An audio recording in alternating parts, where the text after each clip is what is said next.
Hello दोस्तों, जय जोहार, जय आदिवासी। आज मैं इन वालों तुम्हारा स्वागत है।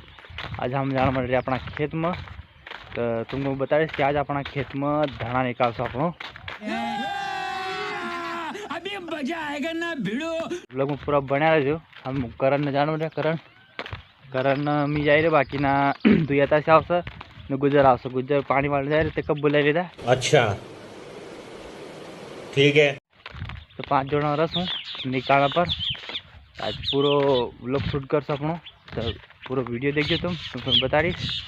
चलो बना रहे ब्लॉग में। लेकिन एक सेकंड। और दोस्तों अपन खेत में भी आ गया, वीडियो नहीं शूट कर पाया अपना लिए रखा। अरे झूठ बोल रहा है, ये झूठ बोल रहा है। रखा लेंग ये कर्या करे कि नहीं तो अपन वीडियो नहीं बना पाई अपने।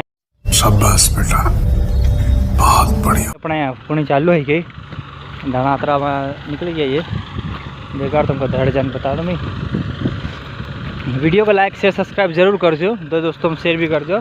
अच्छा